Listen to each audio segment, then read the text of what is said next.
I hope कि कल आपने मेरी वीडियो को सुना होगा। It was about parenting tips. और वो था कि बच्चे जो हैं, छोटे हों या जवान, एडोलेसेंट एज के, टीनेजर्स, वो अपने माँ बाप को छोड़कर हर दूसरे इंसान के साथ अपनी प्रॉब्लम्स क्यों शेयर करना पसंद करते हैं। क्योंकि पेरेंट्स भी उनको समझने की कोशिश नहीं करते और पेरेंट्स उनको सुनते भी नहीं हैं। वो यही सोचते हैं कि रोटी कपड़ा और मकान हमने दे दिया है, हमारी रिस्पॉन्सिबिलिटी कंप्लीट है।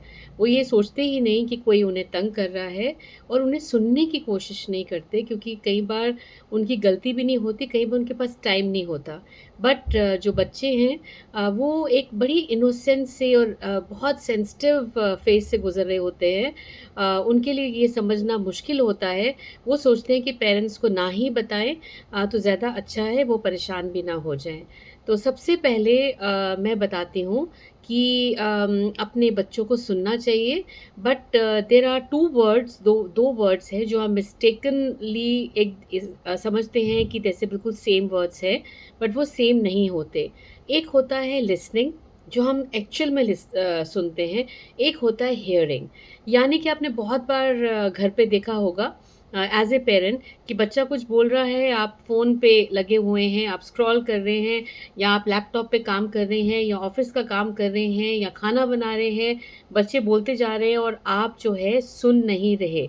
हम इनएक्टिवली बच्चों को बता रहे हैं कि हम सुन रहे हैं, बट आप एक्चुअल में नहीं सुन रहे होते और आपका ध्यान होता है आपके ऑफिस के काम पे या घर के काम पे। उसको हम लिसनिंग नहीं बोलते हैं, उसको हम बोलते हैं हियरिंग।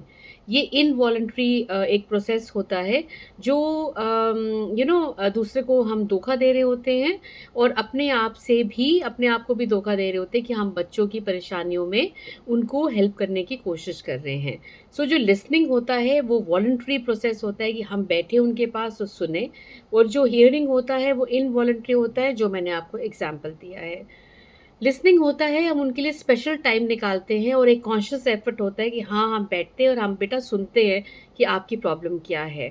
और दूसरा जो होता है वो ऑटोमेटिकली कि हाँ भाई, बच्चा बोल रहा है या जवान बोल रहा है या क्या है, हम बस इसी तरह से सुनते रहते हैं। लिसनिंग एक वो प्रोसेस होता है, एक वो कम्युनिकेटिव प्रोसेस होता है जहाँ पे it's a two way process. यानी कि हम उसकी आंखों में आंखें डालकर हम उसको सुन रहे हैं। हम ऐसे we are doing like this also. हम बच्चे को बता रहे हैं कि हाँ बेटा, हम आपको सुन रहे हैं। और दूसरा होता है कि हम ना ऐसे ऐसे करते रहते हैं और अपना काम करते रहते हैं, या अपना जो पेन है लिखते लिखते ऐसे ऐसे करते रहते हैं। हम एक्चुअल में सुन नहीं रहे होते। और एक और बात है इसमें ना, जो लिसनिंग होती है वो हम बड़ा एक्टिव पार्ट प्ले करते हैं, और हियरिंग जो होती है वो हम बड़ा पैसिव पार्ट प्ले करते हैं। यानी कि हम उनको ये बताने की कोशिश कर रहे हैं कि हाँ, हम आपको सुन रहे हैं, बट एक्चुअल में हम उनको सुन नहीं रहे होते। I repeat, there is a difference between listening and hearing. So हमें क्या करना होता है लिसनिंग के लिए? नंबर वन, कि हम सिर्फ सुने और बीच में कुछ बोले ना, उनको टोके ना, और बिना कुछ कहे हुए हम बस सुनते रहें। और दूसरा, कि जब बच्चा बोल रहा है या कोई आपसे बात कर रहा है तो स्टॉप थिंकिंग, इधर उधर की बातें सोचना, आज क्या हुआ, अच्छा ये भी हो गया, और हम प्रिटेंड कर रहे हैं कि हम सुन रहे हैं। बस stop thinking and don't let your mind wander here and there, कि इधर उधर सोचता जा रहा है कि आज ये हुआ, आज वो हुआ। प्लीज़ वो मत करिए। और सबसे इम्पॉर्टेंट बात तो ये है, अपने हाथ से अपना फ़ोन जो है उसको पीछे करिए, उसको हटाइए, बिकॉज़ वो सबसे बड़ी डिस्ट्रैक्शन है।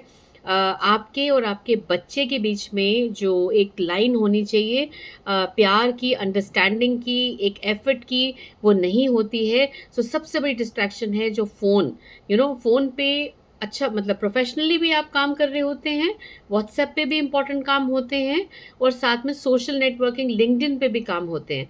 बट आपने उसको साइड पे रखना है, उसको बताना है कि बेटा आप अपनी सिर्फ प्रॉब्लम बताइए। और दूसरा, आपको लग रहा है ये फालतू की बातें कर रहा है, बट आपको पेशेंटली उसकी बात सुननी है। And stop judging your child.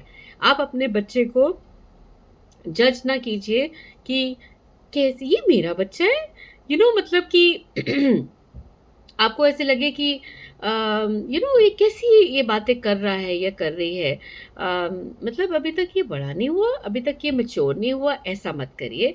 और उसके बाद आप कभी गुस्सा मत दिखाइए उस समय, अब बस कर, बोल भी, अब छोड़ ना, ये है वो नहीं।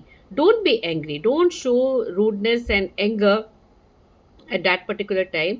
आप उसके सिर पे हाथ रखेंगे, आप उसको सुनेंगे, you will PAT on the shoulder itself, on the back itself, तो बच्चे को लगेगा मेरे पेरेंट्स मेरे साथ हैं और मुझे कहीं जाने की ज़रूरत नहीं है। You have to empathise with the speaker, you know sorry. Empathise with the speaker का मतलब होता है कि आप अपने आप को उनके शूज़ में डाल के देखिए, कि हाँ भाई, हम भी तो कभी छोटे थे और हम बात करना चाहते थे, हमारे पास कोई होता ही नहीं था, हमें कोई समझता नहीं था, जनरेशन गैप होता था।